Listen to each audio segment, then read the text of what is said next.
Hello everyone, welcome back again हम सबके अपने यूट्यूब चैनल में जिसका नाम है इजी आयुर्वेदा विद विक्की। आज का टॉपिक है शाला के तंत्र से, जो कि है सर्वगत नेत्ररोग, जो कि बहुत ही ज़्यादा इंपॉर्टेंट है शाला के तंत्र पेपर 1 में। तो आइए आज हम देखते हैं सर्वगत नेत्ररोग, जिसमें हम सबसे पहले देखने वाले हैं इसकी सर्वगत नेत्रों की संख्या, कितने सर्वगत नेत्ररोग होते हैं। उसके बाद हम नाम याद करेंगे निमोनिक्स और कोडिंग के साथ। उसके बाद हम उनके लक्षण देखेंगे और लास्ट में हम चिकित्सा देखेंगे। तो आइए स्टार्ट करते हैं। तो सबसे पहले शाला के तंत्र में हम जो सर्वगत नेत्ररोग देख रहे हैं उसमें सबसे पहले हम याद कर लेते हैं संख्या। तो संख्या याद करने के लिए आपको कुछ नहीं, सिर्फ एक चीज याद करनी कि सर्व जगह खतरा होता है, और खतरा कितने पे होता है? 17 पे। तो सुश्रुत के मतानुसार जो सर्वगत नेत्ररोग है वो होते हैं 17। तो कैसे हम याद करेंगे कि सर्वगत नेत्रों की संख्या कितनी होती है? 17। ठीक है, तो सर्व सर्व जगह क्या है? खतरा है। सर्व जगह क्या है? खतरा है। और खतरा कितने पे होता है? 17 पे। ठीक है, तो सर्वगत नेत्रों की संख्या 17। उसके बाद हम चलते हैं आचार्य वाग्भट। आचार्य वाग्भट बोलता है भाई मुझे कोई खतरा नहीं है, इसलिए मेरे जो सर्वगत नेत्रोग हो जाते हैं वो हो जाते हैं 16। ठीक है, तो सुश्रुत ने बोला भाई सर्व जगह खतरा है और खतरा कितने पे? 17 पे, तो मेरे सर्वगत नेत्रोग कितने हो जाते हैं? 17।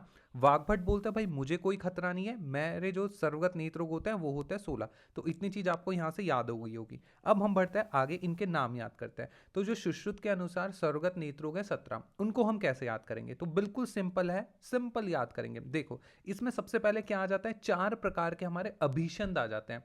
तो ध्यान रखना 4 प्रकार के अभीषण।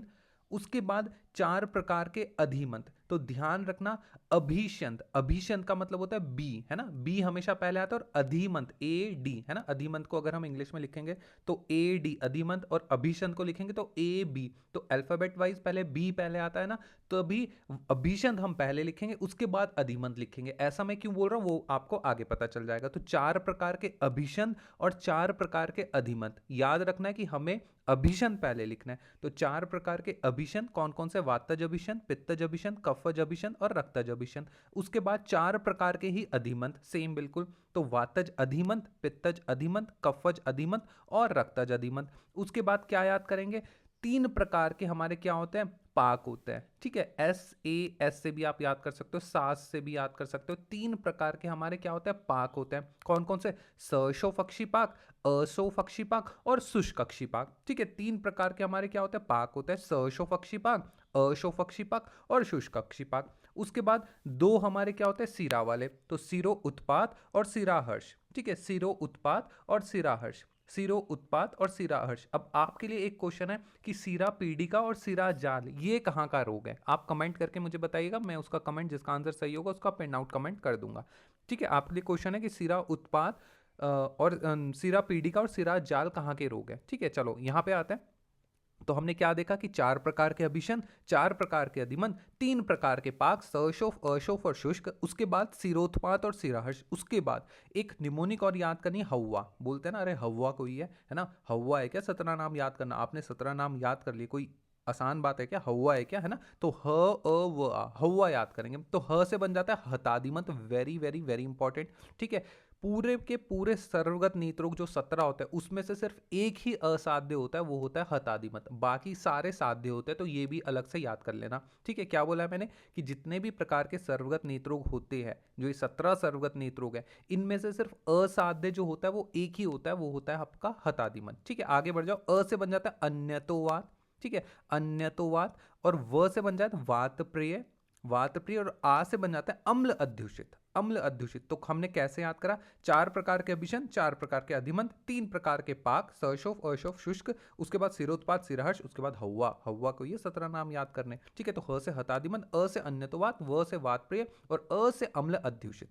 अब इनके दोषिक अनुबंध हम याद कर लेते हैं कि इनमें दोषिक अनुबंध क्या क्या होता है। तो नाम से इंडिकेट है वातज अभिशन, पित्तज अभिशन, कफज अभिशन और रक्तज अभिशन। इनमें तो वात में वात, पित्त में पित्त, कफ में कफ, रक्त में रक्त। वैसे ही सेम हमारा क्या हो जाएगा अधिमंत में भी? तो वातज अधिमंत में वात, पित्तज अधिमंत में पित्त, कफज अधिमंत में कफ और रक्तज अधिमंत में रक्त। ठीक है, उसके बाद हमारे 3 प्रकार के पाक हो गए। कौन कौन से थे? शोफक्षी पाक, अशोफक्षी पाक और शुष्कक्षी पाक। तो इसमें ध्यान रखना कि जो सशोफ और अशोफ होता है उसमें तो त्रिदोष होता है, और शुष्क, शुष्क मतलब सूखा, तो सूखा कौन सा दोष करता है ना, हवा से ही तो सूखती है सारी चीजें, तो वात है ना, तो वात। बस ध्यान रखना कि सशोफ और अशोफ इनमें त्रिदोष त्रिदोष होता है, और शुष्क अक्षिपाक में क्या होता है, शुष्क सुखाता क्या है, वात, वायु ही तो सुखाती है ना, तो वात क्या है, शुष्क अक्षिपाक में दोषी का अनुमान। उसके बाद क्या है हमारा सिरो उत्पात और सिराहर्ष, तो ऐसे याद कर लें कि सिरा में क्या वहन करता है, रक्त है ना, सीरा में क्या वहन करता है, रक्त, तो सिरो उत्पात हो चाहे सिराहर्ष हो, दोनों में दोषी का अनुबंध क्या हो जाएगा, रक्त हो जाएगा।